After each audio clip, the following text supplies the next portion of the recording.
نحمد و نصلی علی رسول الکریم بسم اللہ الرحمن الرحیم۔ یہ مدینہ منورہ کی مسجد امام بخاری ہے،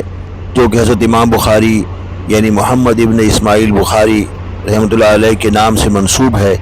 اور یہ جو ازبکستان میں 810 عیسوی میں پیدا ہوئے تھے بخارا میں، اور 870 عیسوی میں انہوں نے سمرقند میں وفات پائی اور وہیں پر مدفون ہیں، اور جہاں مدفون ہیں وہاں پر آج کل ایک مسجد ہے جس کا نام بھی مسجد امام بخاری ہے، وہاں ایک مدرسہ بھی ہے اور ایک لائبریری بھی قائم ہے۔ جیسا کہ آپ سب جانتے ہیں کہ حضرت امام بخاری اور ان کے شاگرد مسلم ابن الحجاج کی جمع کردہ احادیث کی کتاب بالترتیب صحیح بخاری اور صحیح مسلم، یعنی صحیح بخاری جو حضرت امام بخاری نے جمع کی، اور صحیح مسلم جس میں احادیث کو جمع کیا ان کے شاگرد مسلم ابن الحجاج نے، انہیں صحیحین کہتے ہیں اور یہ صحاح ستہ میں شامل ہیں۔ صحیح بخاری کے علاوہ امام بخاری رحمۃ اللہ علیہ کی دو اور کتابیں التاریخ الکبیر اور الادب المفرد بھی بڑی مشہور ہیں،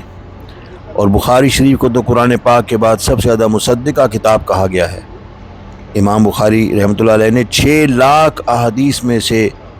جو احادیث منتخب کی ان کی تعداد ہے 7563، 7563، اور یہ احادیث جو ہیں وہ صحیح بخاری شریف میں تقریباً 97 مختلف چیپٹرز میں درج ہیں۔ امام بخاری رحمۃ اللہ علیہ جب صرف 16 سال کے تھے تو آپ حج کرنے آئے اور 2 سال مکہ مکرمہ میں رہے، اور وہیں پر انہوں نے احادیث کو جمع کرنا شروع کر دیا تھا۔ پھر آپ مدینہ منورہ میں آئے اور وہاں پر یہ جو مسجد ہے، کہتے ہیں کہ یہاں پہ ہی ان کا گھر تھا، یہیں پہ وہ احادیث کے کیا کہتے ہیں لیکچر بھی دیا کرتے تھے، اور یہیں پر صحیح بخاری لکھی گئی، اور 846 عیسوی میں بخاری شریف مکمل ہو گئی۔ انہوں نے پہلے اپنے جو اساتذہ تھے یا جو قریبی جو رفقا تھے ان کو دکھائی، اور پھر اس کے بعد انہوں نے کہا کہ اس میں صرف 4 احادیث جو ہیں اس کے بارے میں انہوں نے کچھ تردد کا اظہار کیا، جو کہ امام بخاری کے مطابق وہ بھی صحیح تھی۔ تو اس کے بعد آپ ساری زندگی جو ہے باقی جو عمر کے جو باقی سال تھے اس میں آپ انہی احادیث کی اشاعت کرتے رہے، انہی احادیث کو پڑھاتے رہے، اور ان کے اپنے شاگردوں میں جہاں جہاں بھی گئے وہاں مختلف شہروں میں انہوں نے سفر کیے، اور بہت سے سفر کیے انہوں نے، کوفہ، مصر، یمن، شام، بغداد تک کے سفر کیے، نہ صرف یہ کہ احادیث کی تدوین جمع کرنے کے لیے بلکہ اس کے بعد وہاں پہ لیکچر وغیرہ بھی دینے مختلف شہروں میں جاتے تھے۔ صحیح بخاری کی بہت سی شرحیں لکھی گئی ہیں سینکڑوں کے حساب سے،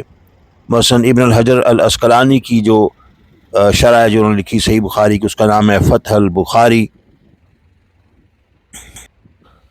آپ حضرت احمد ابن حنبل رضی اللہ عنہ کے شاگرد تھے، اس کے علاوہ اور بھی بہت سے اساتذہ سے آپ نے علم حاصل کیا،